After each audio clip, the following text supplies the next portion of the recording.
स्वागत है बच्चों फिजिक्स इट्स इजी में। और हम लोग बात कर रहे हैं कक्षा 11 के अध्याय 4 पे, समतल में गति। और आज का हमारा टॉपिक है प्रक्षेप्य गति।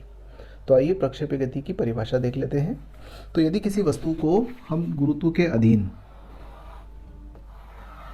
इस प्रकार से गति करवाते हैं कि उसका कोण 90 डिग्री के अलावा हो, अर्थात क्षैतिज के साथ जो कोण बनता है वो 90 डिग्री नहीं हो, तो उस प्रकार जब वो गति करती है तो गुरुत्व के अधीन एक समतल में गति करती हुई वापस पृथ्वी पर लौट कर आती है। इस गति को हम प्रक्षेप्य गति कहते हैं।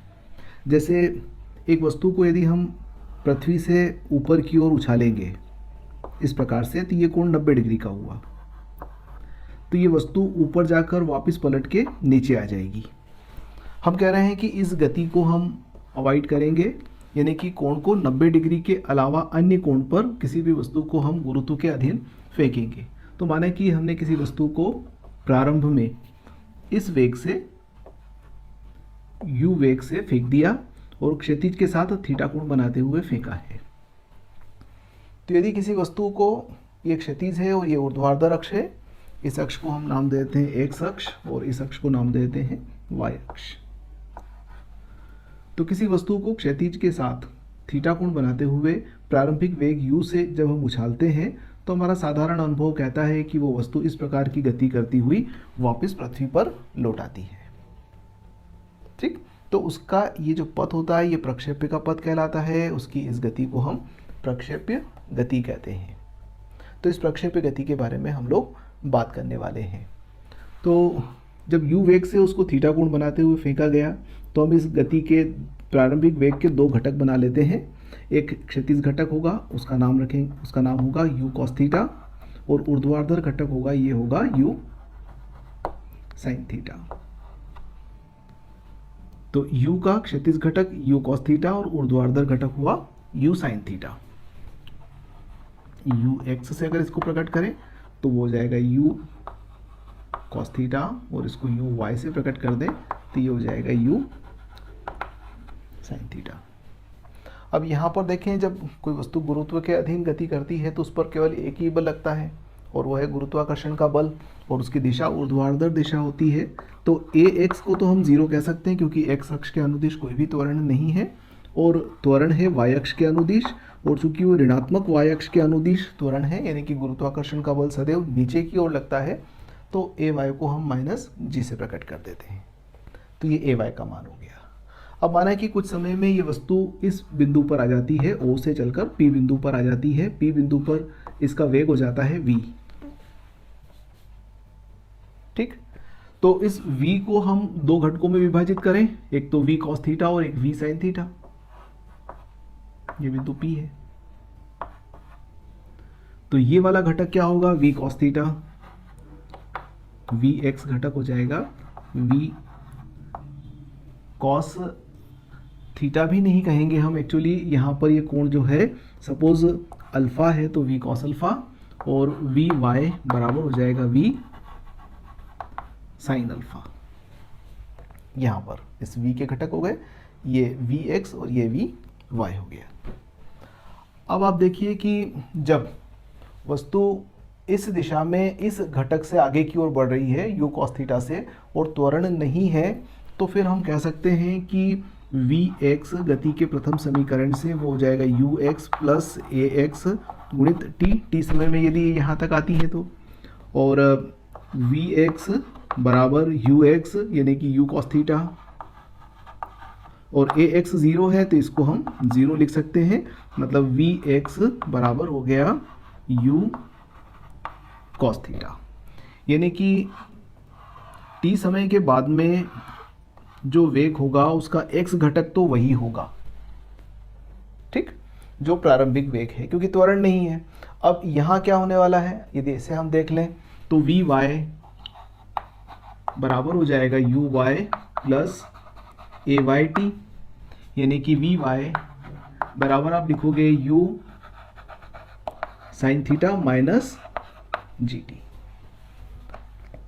तो यहाँ पर ये जो vy से हम प्रकट कर रहे हैं, इस vy का मान ये होगा, और ये vx, तो vx का मान ये होगा, यानी कि इनके घटक हो जाएंगे। इस प्रकार से समय के साथ में y कंपोनेंट जो है वो बदलेगा, एक्स कंपोनेंट पर कोई प्रभाव नहीं पड़ेगा, वाई पर ये प्रभाव पड़ेगा क्योंकि गुरुत्व के अधीन वह गति कर रही है।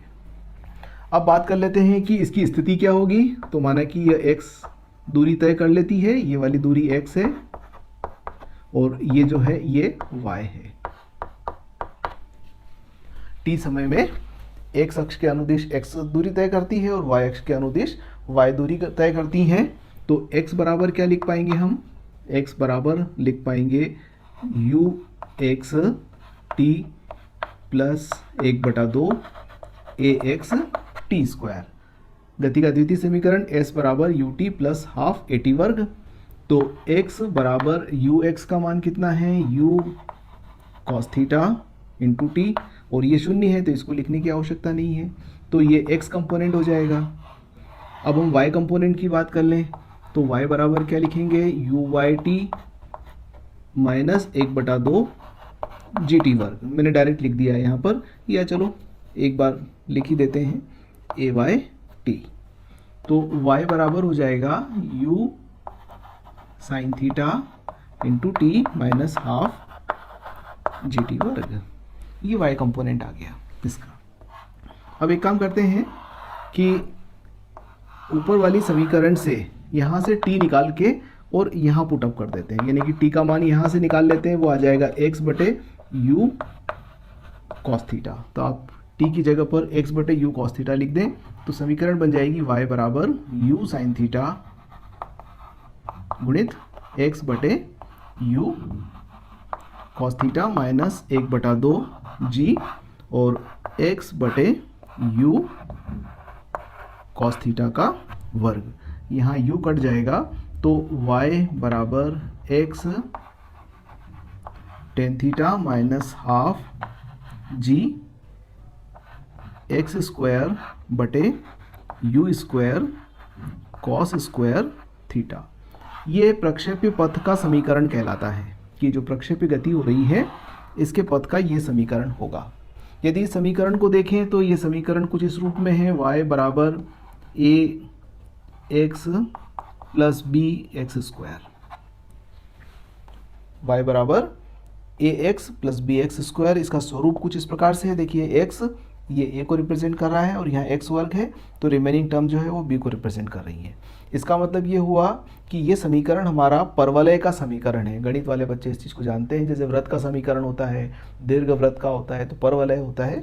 तो ये समीकरण कैसा है, परवलय का समीकरण है, यानी कि प्रक्षेपी का जो पथ होता है ये परवलयाकार होता है।